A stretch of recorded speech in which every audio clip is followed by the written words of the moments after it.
Good morning students. हम लोग आज से 12 का केमिस्ट्री स्टार्ट करेंगे एकदम फ्रॉम बिगिनिंग, मतलब पहला चैप्टर से स्टार्ट करने जा रहे हैं, सॉल्यूशन चैप्टर से। सॉल्यूशन को इसलिए बोल दिए पहला चैप्टर क्योंकि अभी सॉलिड स्टेट के बारे में एकदम फाइनल कंफर्मेशन नहीं है कि सॉलिड स्टेट आपके इस साल सिलेबस में है। अगर सॉलिड स्टेट का कंफर्मेशन आता है तो फिर सॉलिड स्टेट भी पढ़ाया जाएगा। तो फिजिकल केमिस्ट्री का ये सबसे पहला चैप्टर है सॉल्यूशन, और यहीं से हम लोग अपना सिलेबस स्टार्ट करने जा रहे हैं। सबसे पहला बात तो हम लोग जाने कि सॉल्यूशन कहते किसको है। सॉल्यूशन का मतलब होता है होमोजेनस मिक्सचर, किसी भी दो या दो से ज्यादा सब्सटेंस का होमोजेनस मिक्सचर। होमोजेनस मिक्सचर का मतलब होता है ऐसा मिक्सचर जिसमें कंपोनेंट्स को अलग अलग आइडेंटिफाई नहीं किया जा सके। अगर मान लीजिए कि एक गिलास में पानी ले लिए और उसी में आप चीनी मिला दिए, जब मिक्सचर मिलकर तैयार हो जाएगा तो आपको चीनी अलग और पानी अलग दिखाई नहीं देगा, दोनों मिलकर एक हो जाएगा। तो ऐसे मिक्सचर को होमोजेनस मिक्सचर कहते हैं। तो कभी भी दो सब्सटेंस या दो से ज्यादा सब्सटेंस का अगर होमोजेनस मिक्सचर हो तो उसी को सॉल्यूशन कहते हैं। जैसे ये नमक और पानी के भी एग्जांपल में कहा जा सकता है। नमक और पानी को मिला दिए तो पानी अलग और नमक अलग नहीं दिख रहा, दोनों मिलकर एक हो गया, तो वो भी होमोजेनस मिक्सचर है। तो होमोजेनस मिक्सचर जो भी होगा वो सॉल्यूशन होगा। अब सॉल्यूशन कोई जरूरी नहीं है कि वो सॉलिड ही हो या लिक्विड ही हो या गैस ही हो, कुछ भी हो सकता है। जैसे एयर है तो एयर में नाइट्रोजन, ऑक्सीजन और भी बहुत सारा गैस सब आपस में मिला हुआ है, लेकिन आपको ये दिखाई नहीं देता कि ये नाइट्रोजन हुआ, ये हाइड्रोजन हुआ, तो ये ऑक्सीजन हुआ, ये भी होमोजीनियसली मिला हुआ है। तो एयर भी सॉल्यूशन है, जो कि देख लीजिए लिक्विड स्टेट का नहीं है। अगर एलॉय का बात करें, जैसे ब्रास है तो कॉपर और जिंक के मिलने से बना है, लेकिन आप ये नहीं बता सकते कि कहाँ पे कॉपर है कहाँ पे जिंक है, मिलकर एक हो गया है, तो वो भी होमोजेनस मिक्सचर है, तो वो भी सॉल्यूशन हो गया। तो वो देख लीजिए सॉलिड स्टेट का है। लेकिन हम लोग यहाँ जो डिस्कस करेंगे सॉल्यूशन, वो लिक्विड स्टेट वाला सॉल्यूशन डिस्कस करेंगे। केवल आपको नॉलेज के लिए ये बता दिए कि सॉल्यूशन कोई जरूरी नहीं है कि सॉल्यूशन लिक्विड ही हो, सॉल्यूशन सॉलिड भी हो सकता है, सॉल्यूशन गैस भी हो सकता है। तो सबसे पहले तो डेफिनेशन लिखेंगे कॉपी पर कि सॉल्यूशन है क्या। तो it is homogeneous mixture of two और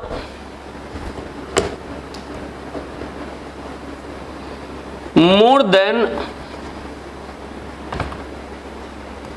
two substance। सॉल्यूशन क्या है? तो होमोजेनस मिक्सचर है दो या दो से अधिक सब्सटेंस का।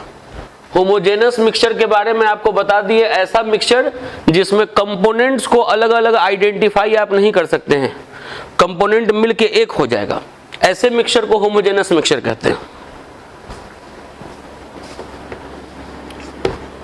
Example, salt solution,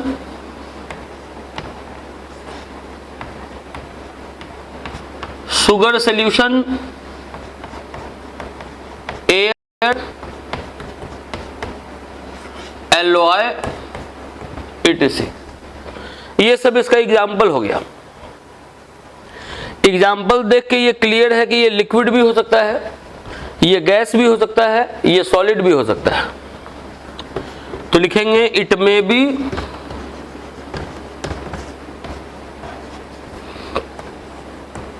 solid, liquid या गैस। इतना तो बात क्लियर होना चाहिए कि सॉल्यूशन होमोजेनस मिक्सचर है जिसमें दो या दो से ज्यादा सब्सटेंस मिला हुआ है। ये किसी भी स्टेट का हो सकता है, सॉलिड, लिक्विड या गैस। अब सॉल्यूशन दो चीज के मिलने से बना होता है, एक होता है सॉल्यूट, एक होता है सॉल्वेंट। अब आप कहिएगा कि यहाँ तो आप लिख दिए कि दो या दो से ज्यादा सब्सटेंस, तो हम अभी कंपोनेंट का बात कर रहे हैं, अपने बातों को और समझाते हैं। पहले आप ये जान जाएं कि सॉल्यूशन का दो कंपोनेंट है, एक है सॉल्यूट, एक है सॉल्वेंट। लिख रहे हैं it has two components. Solution का दो कंपोनेंट है, एक है सॉल्यूट और दूसरा है सॉल्वेंट। जी, ये सॉल्यूशन का दो कंपोनेंट है, इन दोनों के मिलने से सॉल्यूशन बना है। सॉल्यूट किसको कहते हैं और सॉल्वेंट किसको कहते हैं, अब इस पे आ रहे हैं। बच्चों के दिमाग में एक बात होता है बचपन से ही कि जिसको घोलते हैं वो सॉल्यूट, जिसमें घोलते हैं उसको सॉल्वेंट। ये सब डेफिनेशन आपको नहीं कहना है यहाँ पे, क्योंकि अब जैसे एयर है तो उसमें आप किसको घोल रहे हैं, किसमें घोल रहे हैं, ऐसे तो पता नहीं चल रहा है। तो सॉल्यूट का डेफिनेशन अगर आपसे कोई पूछ दे कि सॉल्यूट क्या है, या सॉल्वेंट का डेफिनेशन अगर आपसे कोई पूछ दे कि सॉल्वेंट क्या है, तो आपको ये कहना है कि सॉल्यूशन का वो कंपोनेंट जिसका अमाउंट कम हो, जो कम मात्रा में हो, उसको सॉल्यूट बोलेंगे। और सॉल्यूशन का वो कंपोनेंट जिसका अमाउंट ज्यादा हो, उसको सॉल्वेंट कहेंगे। जी, the component which is in less amount is called solute and the component which is in large amount is called solvent। तो पहले तो ये solute और solvent का definition लिख दे कि solute क्या है, solvent क्या है।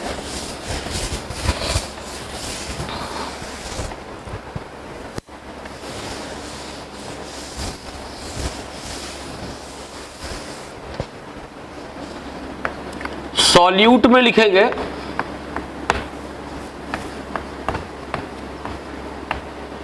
the component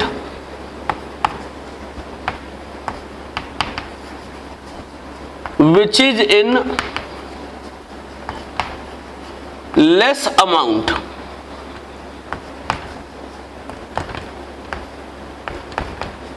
is called solute। Solution का वो कंपोनेंट जो कम मात्रा में है उसको हम लोग सॉल्यूट कहेंगे। solvent the component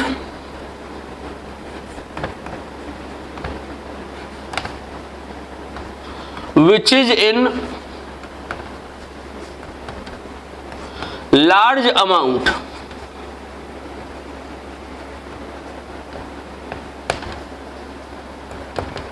is solvent।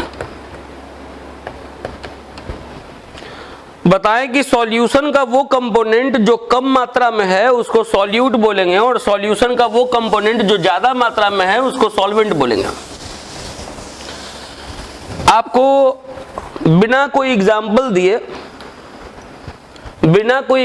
दिए नॉर्मल पहले अभी इस तरीके से समझा दे कि अगर कोई दो कंपोनेंट है और ये दो कंपोनेंट मिलके सॉल्यूशन बना, ये कोई एक सब्सटेंस, ये कोई दूसरा सब्सटेंस मिला दिए, सॉल्यूशन बन गया।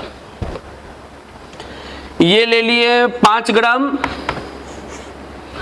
ग्राम को केवल जी लिखिएगा। ये ले लिए 15 ग्राम, ये दो सॉल्यूशन बना दिया।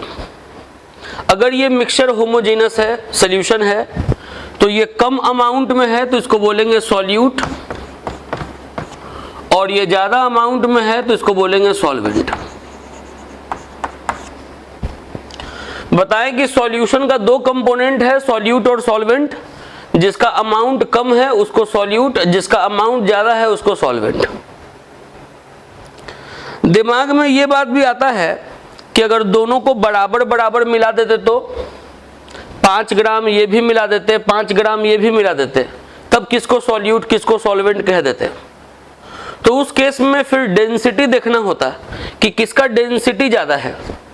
जिसका डेंसिटी ज्यादा होगा उसको सॉल्वेंट बोलेंगे, जिसका डेंसिटी कम होगा उसको सॉल्यूट बोलेंगे। जी फिर से सुन लीजिए, अगर दो कंपोनेंट अगर इक्वल अमाउंट में अगर लिया जाए और उस केस में अगर आपको बताना है कि सॉल्यूट कौन है सॉल्वेंट कौन है, तो हाँ आपको फिर डेंसिटी से चेक करना होगा कि किसका डेंसिटी कम है किसका डेंसिटी ज्यादा है।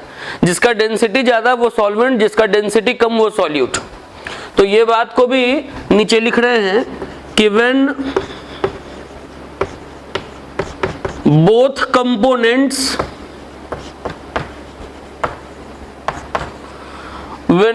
components are in equal amount, when both components are in equal amount, then the component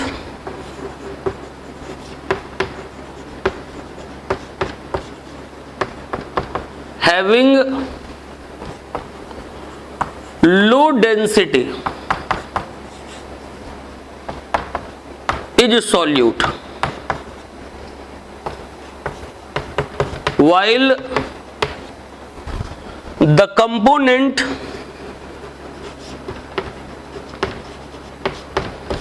having high density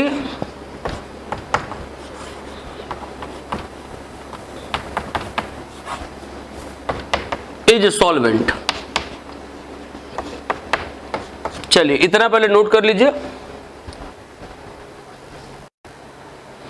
अभी सॉल्यूशन का डेफिनेशन आपको लिखवाया गया कि solution is homogeneous mixture of two or more then to substance, लेकिन ये बताया गया कि सॉल्यूशन का कंपोनेंट दो है, एक है सॉल्यूट और एक है सॉल्वेंट। तो अब इस चीज पर थोड़ा सा बात और करते हैं। जैसे मान लीजिए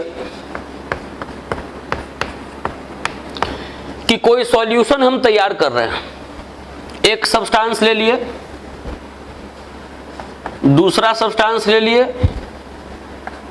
तीसरा सब्सटेंस ले लिए, चौथा सब्सटेंस ले लिए, मिला के सॉल्यूशन बना दिया। सॉल्यूशन का डेफिनेशन था कि सॉल्यूशन क्या है, तो होमोजेनस मिक्सचर है। ये क्या है, तो होमोजेनस मिक्सचर है। होमोजेनस मिक्सचर, होमोजेनस मिक्सचर कहने का मतलब ऐसा मिक्सचर जिसमें कंपोनेंट को आप अलग अलग आइडेंटिफाई नहीं कर सकते हो, ऐसा मिक्सचर। और होमोजेनस मिक्सचर है दो या दो से ज्यादा सब्सटेंस का। तो ये दो से ज्यादा सब्सटेंस आपको दिख रहा है, एक, दो, तीन, चार, चार चीज मिला दिए, सॉल्यूशन बना दिया।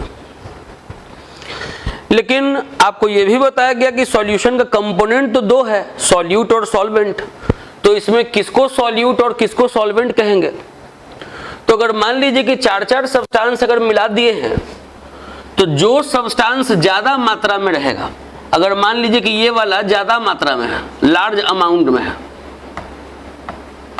तो इसको सॉल्वेंट कह देंगे। अगर चार सब्सटेंस मिला के सॉल्यूशन बनाए तो जो सब्सटेंस सबसे ज्यादा मात्रा में है उसको सॉल्वेंट कह देंगे। अब बाकी जितना बच गया वो सब सॉल्यूट हो गया। बात फिर से सुन लीजिए। बोले कि अगर दो से ज्यादा सब्सटेंस है और उसको अगर मिला के अगर सॉल्यूशन तैयार किया, तो जो सब्सटेंस का अमाउंट सबसे ज्यादा है उसको सॉल्वेंट कहेंगे, अब बाकी सारे को सॉल्यूट कहेंगे। तो इसको हम वर्ड में भी लिखवा दे रहे हैं। इसको लिखना है कि when more than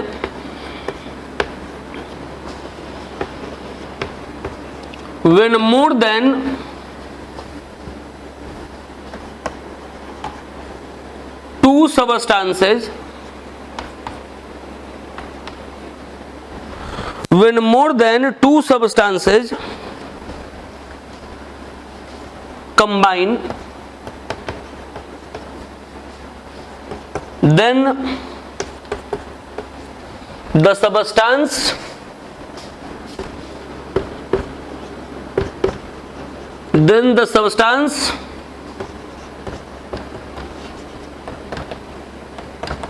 which is in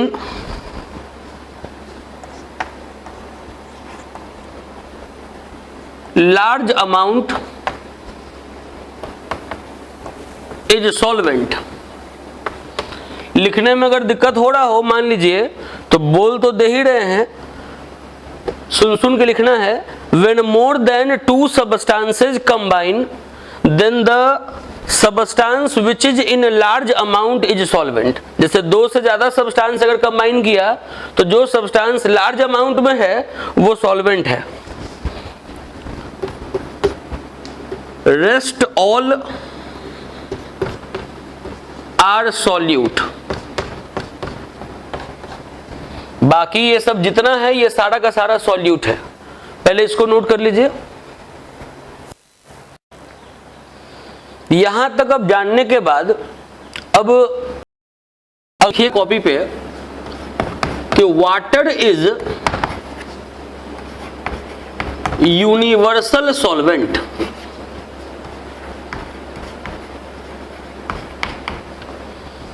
लिखेंगे वाटर इज यूनिवर्सल सॉल्वेंट। अब इसका मतलब आपको क्या समझना है?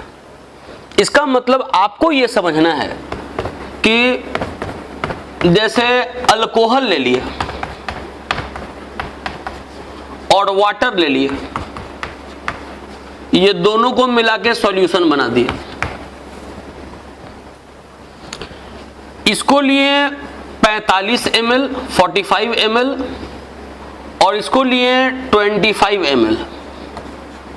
मतलब अल्कोहल और पानी को मिला रहे हैं, पानी कम ले रहे हैं, अल्कोहल ज्यादा ले रहे हैं। हो सकता है अल्कोहल ज्यादा लिए पानी कम लिए, मिलाकर सॉल्यूशन तैयार हो गया। दूसरा, अल्कोहल लिए, पानी लिए, मिलाकर सॉल्यूशन तैयार किए। यहां अल्कोहल है 25 ml, वाटर है 45 ml। मतलब इस मिक्सचर में आप देख रहे हैं कि पानी कम है और ये ज्यादा है, और यहां देख रहे हैं कि पानी ज्यादा है और ये कम है। वाटर यूनिवर्सल सॉल्वेंट है, इसका मतलब आपको ये समझना है कि पानी कम हो या पानी ज्यादा हो मिक्सचर में, आपको पानी को हमेशा सॉल्वेंट ही कंसीडर करना है। पानी हमेशा सॉल्वेंट होगा। ये इस डेफिनेशन को फॉलो नहीं करेगा कि जो कम है वो सॉल्यूट और जो ज्यादा है वो सॉल्वेंट। वाटर इस डेफिनेशन को फॉलो नहीं करेगा। वाटर अगर कभी भी मिक्सचर में प्रेजेंट है तो वो सॉल्वेंट होगा। कम रहेगा फिर भी सॉल्वेंट, ज्यादा रहेगा फिर भी सॉल्वेंट। जैसे अल्कोहल और वाटर के मिक्सचर में यहां वाटर कम है फिर भी वाटर सॉल्वेंट है, यहां वाटर ज्यादा है फिर भी वाटर सॉल्वेंट है। तो वाटर के बारे में ये बात बताएं कि वाटर यूनिवर्सल सॉल्वेंट है।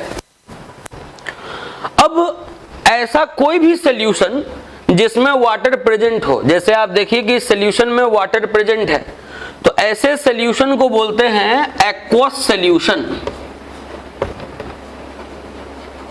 ऐसे सॉल्यूशन को बोलते हैं एक्वस सॉल्यूशन। कोई पूछ दे आपसे कि एक्वस सॉल्यूशन किसको कहते हैं, तो वो सॉल्यूशन जिसमें वाटर प्रेजेंट है उसको एक्वस सॉल्यूशन कहते हैं। जिसमें वाटर नहीं है वो हो गया non aqueous solution.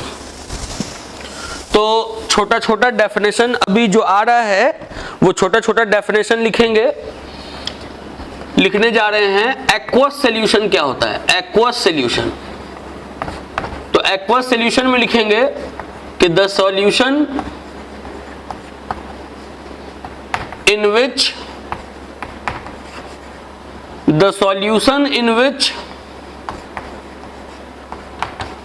water is present is called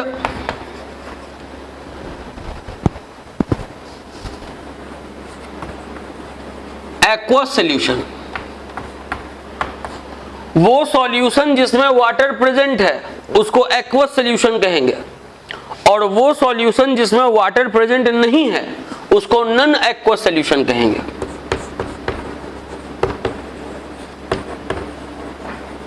non aqueous solution मतलब क्या? द सॉल्यूशन इन विच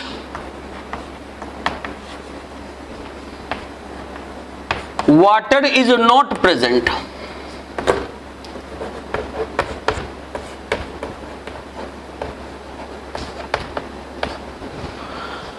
आप साथ साथ लिखते चलेंगे, कॉपी एकदम निकाले रहेंगे और कॉपी पे साथ साथ लिखते चलेंगे। ये वीडियो आपके इस ऐप में 3 दिन तक रहेगा। 3 दिन के बाद ये वीडियो ऑटो डिलीट हो जाएगा। 3 दिन तक आप जितनी बार चाहें ये वीडियो देख सकते हैं, लेकिन 3 दिन के बाद ये वीडियो ऑटो डिलीट हो जाएगा। इसीलिए आप इसको कॉपी पे अच्छे तरीके से लिखते चलें। जो DLCC पटना यूट्यूब चैनल है, ऐसा नहीं है कि वो यूट्यूब चैनल बंद हो गया। उस यूट्यूब चैनल पे भी कुछ कुछ वीडियो केमिस्ट्री का आते रहेगा। फिजिक्स का तो पूरा फुल सिलेबस आते रहेगा, फुल सिलेबस। फिजिक्स अगर आप चाहें तो पूरा फिजिक्स आप यूट्यूब चैनल पे छोड़ सकते हैं, वहाँ पे आपको पूरा फिजिक्स का सिलेबस मिलेगा। लेकिन केमिस्ट्री का कुछ कुछ लेक्चर मिलेगा, केमिस्ट्री का कुछ कुछ बढ़िया लेक्चर यूट्यूब चैनल पे आता रहेगा। तो अभी बताए कि aqueous solution, non aqueous solution क्या है। तो वो सोल्यूशन जिसमें पानी है उसको एक्वस सोल्यूशन, अब वो सोल्यूशन जिसमें पानी नहीं है उसको नॉन एक्वस सोल्यूशन। अब कुछ कुछ और टर्म होता है, जैसे कोई पूछ दे कि बाइनरी सोल्यूशन किसको बोलते हैं। तो अगर मान लीजिए कि 2 सबस्टांस है, 2 सबस्टांस को आप मिला के सोल्यूशन तैयार किए, तो ऐसे सोल्यूशन को बाइनरी सोल्यूशन कहते हैं। टर्शरी सोल्यूशन, तो अगर सोल्यूशन आप 3 सबस्टांस को मिला के तैयार किए तो उसको टर्शरी सोल्यूशन कहते हैं। सोल्यूशन आप 4 सबस्टांस को मिला के तैयार किए तो उसको क्वाटरनरी सोल्यूशन कहते हैं।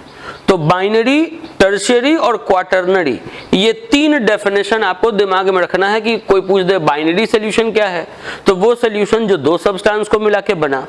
टर्शियरी सोल्यूशन क्या है, वो सोल्यूशन जो 3 सबस्टांस को मिला के बना। और क्वाटरनरी सोल्यूशन क्या है, तो वो सोल्यूशन जो कि 4 सबस्टांस को मिला के बना। तो लिख रहे हैं binary solution, binary solution, the solution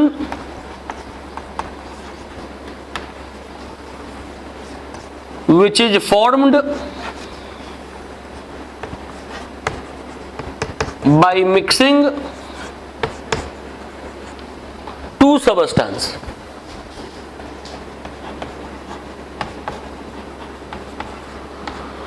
वो सॉल्यूशन जो 2 सब्सटेंस को मिलने से बने उसको बोलते हैं binary solution.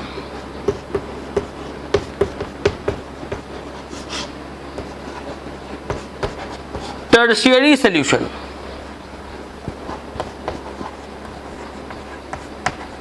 the solution which is formed by mixing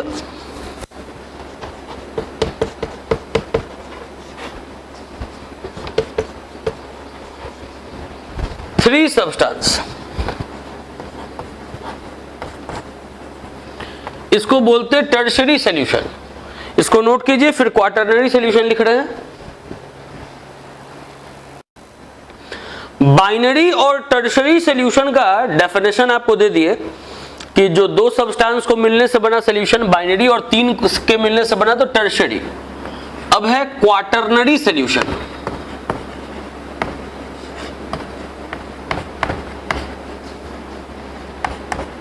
लिखेंगे the solution which is formed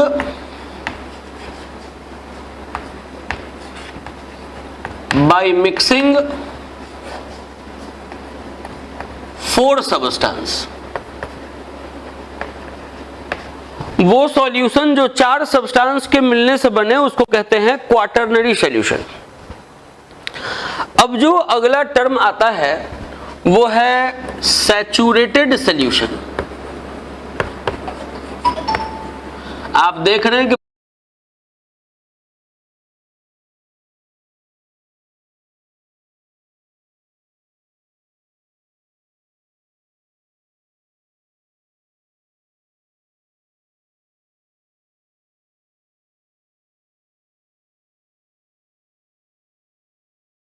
कि बहुत सारा छोटा छोटा डेफिनेशन आ रहा है। वो सारा डेफिनेशन आपको बोल रहे हैं भी कॉपी पे नोट डाउन करने के लिए, और अच्छे से समझिए अगर कहीं पे दिक्कत हो तो आप व्हाट्सएप पे अपना डाउट बता सकते हैं, ताकि उसको अगले लेक्चर में, क्लास के बीच में, अगले लेक्चर में उसको हम डील कर दें। 9572666699 यही व्हाट्सएप पे आपको आज के लेक्चर से रिलेटेड डाउट बताना है। तो फिलहाल अभी ये बताएं कि 2 सबस्टांस के मिलने से अगर सोल्यूशन बना तो बाइनरी, 3 सबस्टांस के मिलने से सोल्यूशन बना तो टर्शरी, 4 सबस्टांस के मिलने से सोल्यूशन बना तो क्वाटरनरी सोल्यूशन। अब यहां लिखा हुआ है सैचुरेटेड सोल्यूशन। अब देखिए, जैसे मान लीजिए कि किसी कंटेनर में आप पानी ले लिया, उसमें चीनी लिए, उसको मिक्स किया, मिक्स हो गया। आप और चीनी लिए, मिक्स किए, मिक्स हो गया। और चीनी लिए, मिक्स किए, मिक्स हो गया। चीनी मिलाते जा रहे हैं, मिक्स करते जा रहे हैं। एक समय आएगा कि चीनी मिक्स होना बंद हो जाएगा उस खास टेम्परेचर पे, तो सॉल्यूशन को बोल देंगे कि सॉल्यूशन सैचुरेटेड सॉल्यूशन बन गया उस टेम्परेचर पे। अगर आप उसको गर्म करना स्टार्ट कर दीजिएगा, टेम्परेचर बढ़ाना स्टार्ट कर दीजिएगा, तो फिर और चीनी घुलना स्टार्ट हो जाएगा। मतलब सैचुरेटेड सॉल्यूशन अनसैचुरेटेड बन सकता है अच्छा वो इंक्रीज कर दे तो। लेकिन कोई पूछे कि सैचुरेटेड सॉल्यूशन है क्या, तो इसका डेफिनेशन लिखना है कि the solution in which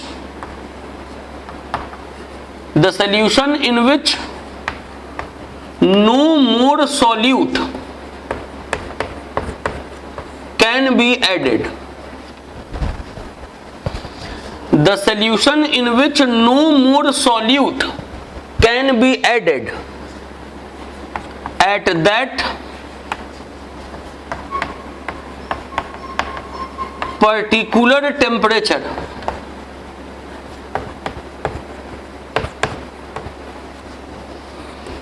is called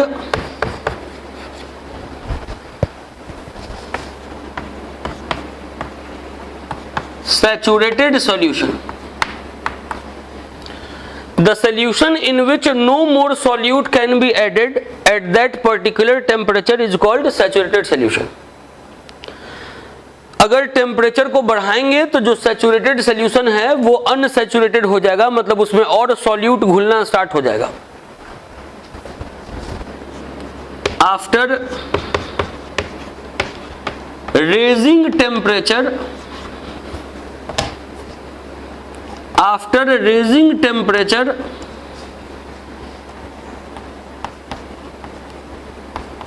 saturated solution becomes unsaturated.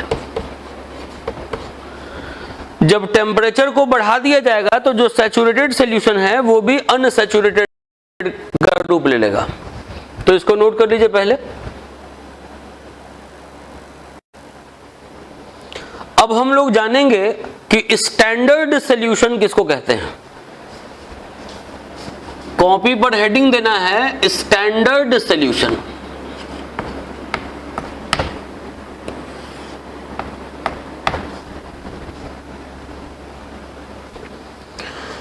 Standard solution का डेफिनेशन होता है a solution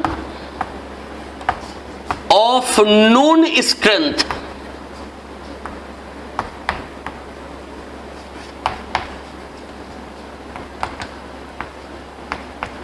is called standard solution. आप केमिस्ट्री के लैब में अगर जाते हैं तो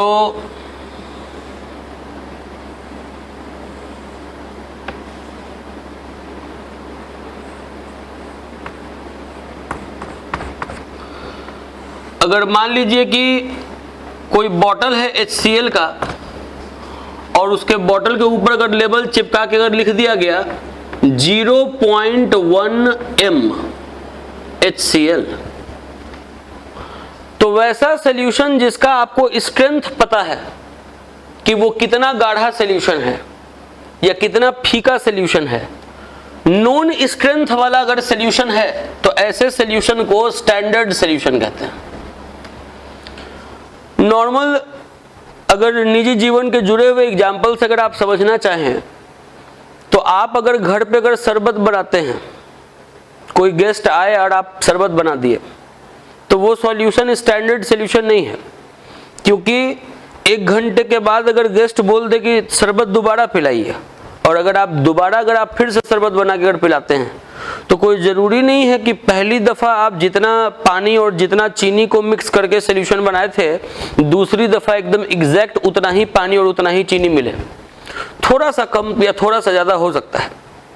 तो उस केस में जो सॉल्यूशन है, दोनों बार का जो स्ट्रेंथ है वो एक जैसा नहीं रहा, तो वो स्टैंडर्ड सॉल्यूशन नहीं है।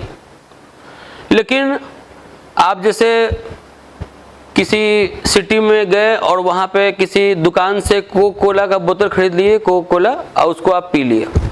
मान लीजिए पटना में खरीद के आप पी लिए कोका कोला। उसके बाद आप मुजफ्फरपुर चले गए, वहाँ भी कोका कोला खरीद के पी लिए। रांची चले गए, वहाँ भी कोका कोला खरीद के पी लिए।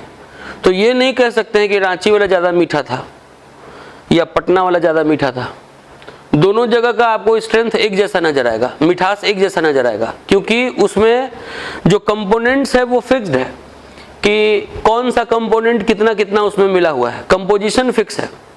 तो ऐसे ही सॉल्यूशन को स्टैंडर्ड सॉल्यूशन कहते हैं, जो नॉन स्ट्रेंथ का हो, जिसका आप स्ट्रेंथ पहले से जान रहे हो कि वो कितना गाढ़ा है या कितना फीका है।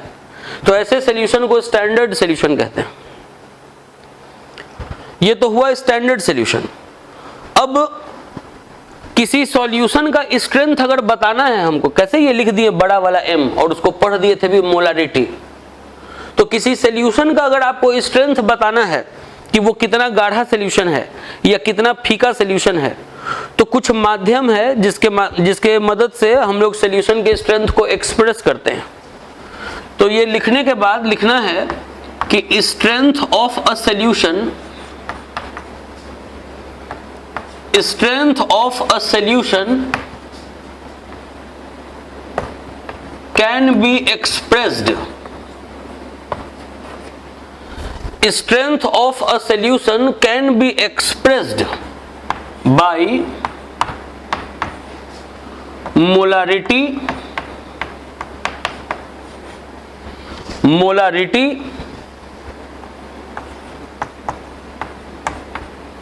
मोलालिटी,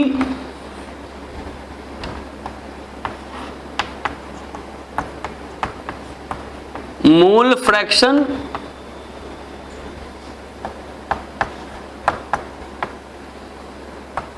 मास परसेंटेज,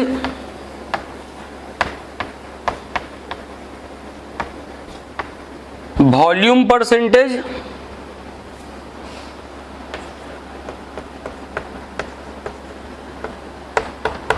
नॉर्मेलिटी,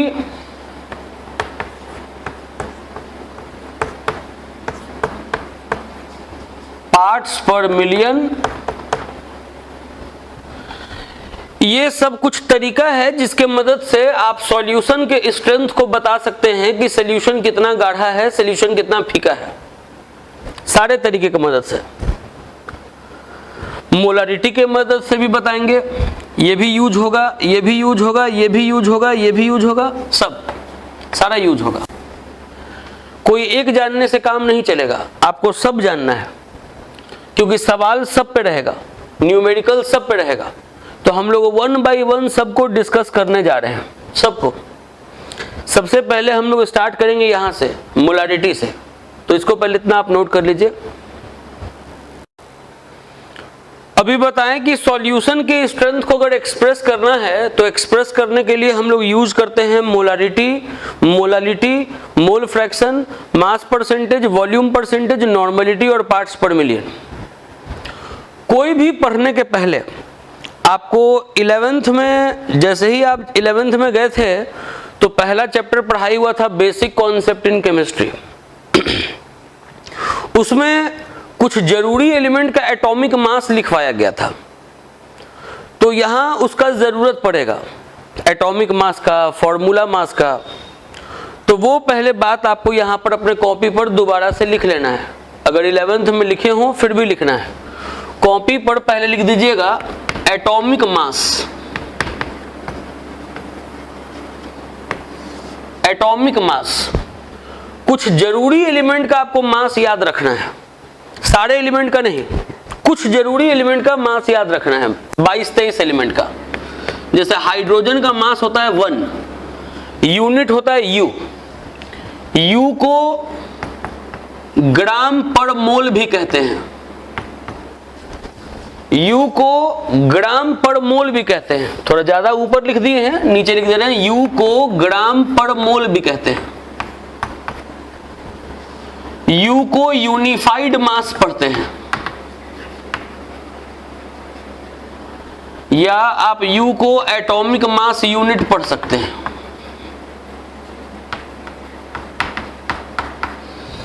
तो दिमाग में रखेंगे हाइड्रोजन का मास होता है 1U, हीलियम का मास होता है 4U, लिथियम का 7U, बेरिलियम का 9U, कार्बन का 12U। आप देखिए हम बीच में बोरॉन का छोड़ दिए क्योंकि उसका जरूरत नहीं है, जिसका जरूरत है उसी का लिखना है।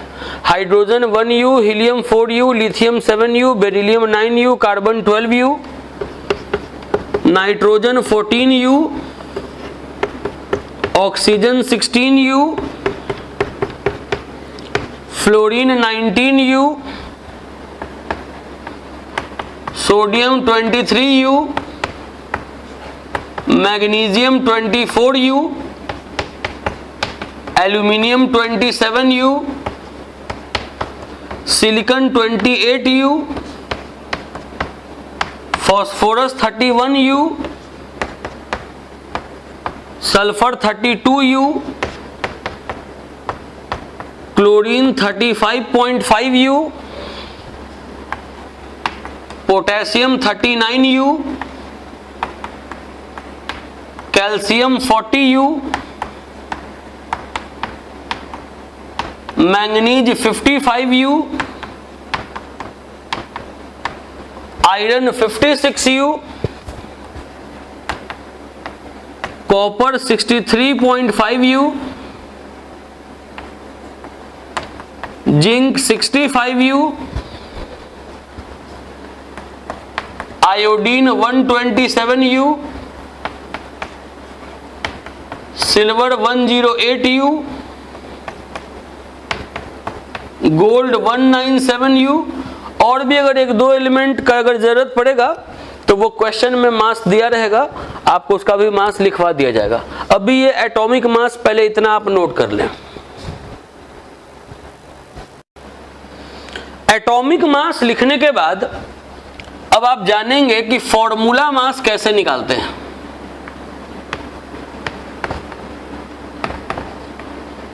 एटॉमिक मास के बाद आप जानेंगे कि फॉर्मूला मास कैसे निकालते हैं।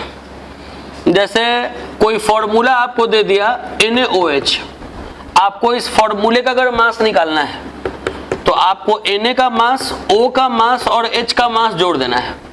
अभी लिखवाए हैं Na का मास 23, ऑक्सीजन का 16 और हाइड्रोजन का 1, सबको जोड़ देंगे तो NaOH का फॉर्मूला मास हो जाएगा। आप U लिखें या ग्राम पर मोल लिखें, एक ही चीज है। जैसे C12H22O11 अगर शुगर है, इसका फॉर्मूला मास जानना है तो 12 कार्बन है, 22 हाइड्रोजन है और 11 ऑक्सीजन है। कार्बन का मास पुट किया, हाइड्रोजन का मास पुट किया और ऑक्सीजन का मास पुट किया, सबको जोड़ दिया तो ये शुगर का फॉर्मूला मास निकल गया। 342 हो गया शुगर का फॉर्मूला मास और NaOH का फॉर्मूला मास हो गया 40U। U लिखिए या ग्राम पर मोल लिखिए, एक ही चीज है। U भी लिख सकते हैं, ग्राम पर मोल भी लिख सकते हैं। तो अभी आपको एटॉमिक मास और फॉर्मूला मास का आइडिया दिया। अब आपको आइडिया लेना है मोल का। मोल बार बार यूज होगा यहाँ पे। मोल बच्चों को नाम सुन के ही डर लगने लग जाता है। 9th में ही ये डरा दिया था एक बार, लेकिन इससे डरना नहीं है। बहुत यहां पर इसका छोटा सा यूज है मोल का, पूरा मोल का यूज होगा नहीं। आपको इतना याद रखना है कि मोल को छोटे वाले n से डिनोट करेंगे, मोल को छोटे वाले n से डिनोट करेंगे। किसी भी सब्सटेंस के अमाउंट को बताने के लिए मोल यूज होता है। It is used to express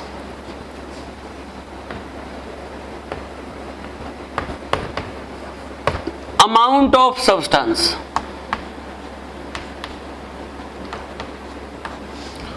कोई सब्सटेंस के अमाउंट को बताने के लिए मोल यूज होता है कि सब्सटेंस कितना है, ये बताने का तरीका है मोल। मोल के माध्यम से बताना है आपको कि कोई सब्सटेंस कितना है। जैसे आपको आदत लगा हुआ है अमाउंट बताने का ग्राम से या किलोग्राम से, आप ग्राम या किलोग्राम से ये समझने लग जाते हैं और आपको लगता है ऐसा कि आप ग्राम और किलोग्राम से अमाउंट समझ सकते हैं। जैसे अगर आपको कोई बोल दिया कि आधा केजी चीनी ले आओ, तो आप समझ जाते हैं कि आपको कितना चीनी लाना है या कितना बड़ा आपको डब्बा लेके जाना है कि उसमें आधा केजी चीनी आ जाए। कोई बोल दिया 5 केजी चीनी लेके आओ, तो आप समझ जाते हैं कि आपको कितना बड़ा डब्बा लेके जाना है कि आपको 5 केजी चीनी आ जाए। दिमाग में ये बैठ गया है कि ग्राम और किलोग्राम के मदद से ही आपको अमाउंट पता चल रहा है, लेकिन ऐसा नहीं है। आप ग्राम किलोग्राम के मदद से अमाउंट को नहीं समझ सकते। जैसे कोई मेरे से पूछ दे कि सर आप जो क्लासरूम में पढ़ा रहे हैं उस क्लासरूम में कितने बच्चे हैं, तो हम बोल दे 2000 किलो।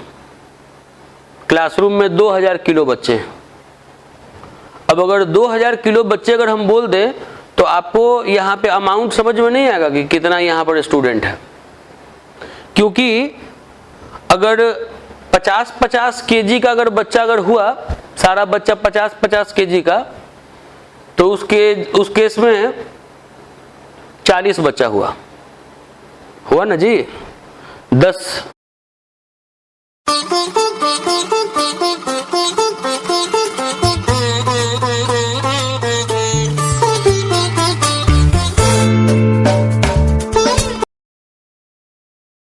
बच्चा हो गया 500 केजी और 40 बच्चा हो गया 2000 केजी। अगर मान लीजिए कि 100 केजी का बच्चा रहा तो उस केस में आपका 20 बच्चा हुआ। और अगर मिक्स वेजिटेबल है, कोई 10 केजी का, कोई 20 केजी का, कोई 40 केजी का, तब तो फिर गिनना पड़ेगा कितना है। इसका मतलब है कि आप किलोग्राम के मदद से अमाउंट नहीं एक्सप्रेस कर सकते।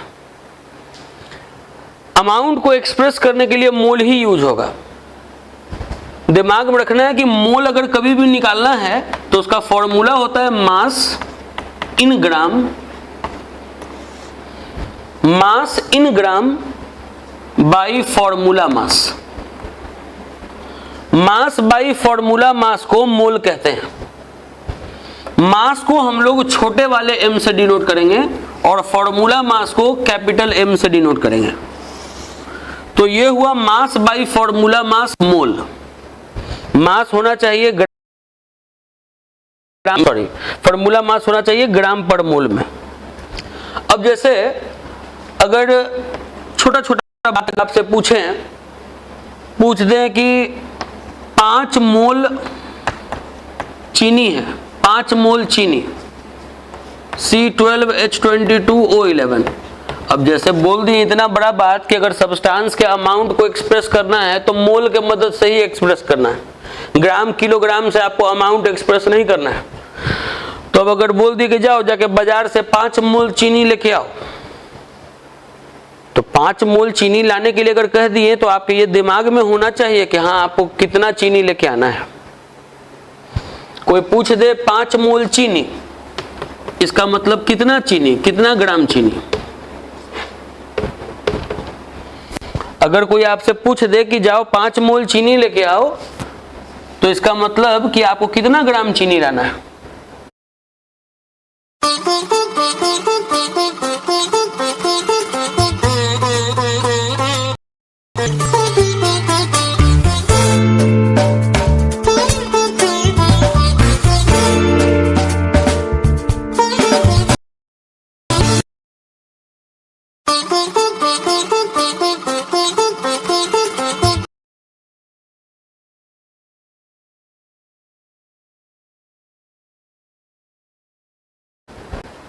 तो अब जरा ये बताइए कि कितना ग्राम चीनी होगा। अगर ये आप निकालना चाहते हैं तो सिंपली इस फॉर्मूले से निकलेगा, मोल बराबर मास बाई फॉर्मूला मास। आपको मोल पता है 5 मोल चीनी, आपको मास पता करना है ग्राम में, और फॉर्मूला मास चीनी का होता है 342। अब अगर आपको मास निकालना है ग्राम में तो 342 को 5 से गुना कर दीजिए।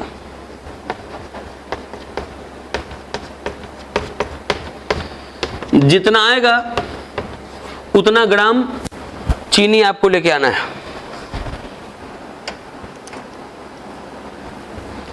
अब ये तो अभी बताएं कि किसी भी सब्सटेंस के अमाउंट को एक्सप्रेस करना है तो मोल से एक्सप्रेस करना है। मोल निकालने का फॉर्मूला बताएं, मास बाई फॉर्मूला मास। मास होना चाहिए ग्राम में, फॉर्मूला मास होता है ये ग्राम पर मोल। ये इतना नॉलेज अगर आपको रहेगा कि एटॉमिक मास, फॉर्मूला मास, ये मोल, तो अब आपको जो स्ट्रेंथ बताने का जो तरीका बताया गया है कि मोलारिटी पढ़ना है, मोलालिटी पढ़ना है, mole fraction, mass percentage, volume percentage, normality, parts पर मिलियन, अब ये सब आपको पढ़ने में, समझने में कोई भी दिक्कत नहीं आएगा। तो अब हम लोग सबसे पहला सॉल्यूशन के स्ट्रेंथ को बताने का सबसे पहला तरीका मोलारिटी पढ़ने जा रहे हैं। लेकिन चूंकि ये पहला लेक्चर है, अभी स्टूडेंट्स तो बहुत सारे जुड़ गए हैं ऐप में, और बहुत सारे बच्चे आज या कल तक में जुड़ पाएंगे, तो उनका लेक्चर मिस नहीं हो तो एक दिन थोड़ा सा कम पढ़ेंगे। अगला जो क्लास का हम लोग का लेक्चर होगा वो थोड़ा लंबा होगा, और उसके बाद कोशिश करेंगे कि मोलारिटी, मोलालिटी, मोल फ्रैक्शन, ये 3 तो पूरा खत्म कर दें अगले लेक्चर में, और कुछ न्यूमेरिकल्स का भी बढ़िया आइडिया आपको दे दें। आपको ये जो ऐप है, इस ऐप में जो भी न्यूमेरिकल्स आपको होमवर्क हम देंगे वो असाइनमेंट वाले सेक्शन में दिया करेंगे। असाइनमेंट वाले सेक्शन में या जैसे भी आपको मिलेगा सारा चीज इंफॉर्मेशन आपको मिलता रहेगा। टेस्ट भी आपका होते रहेगा, और ये दिमाग में रखिएगा कि केमिस्ट्री पूरा हम आपका कंप्लीट करवा रहे हैं, कोई प्रकार का आपको प्रॉब्लम नहीं होगा। फिजिक्स आप यूट्यूब चैनल जो है मेरा DLCC पटना, उस DLCC पटना यूट्यूब चैनल पे आप फिजिक्स पूरा अपना कंप्लीट कर सकते हैं। मैथ्स के लिए आप जीत सर का चैनल ज्वाइन कर सकते हैं। ठीक है, एनफ फॉर द डे।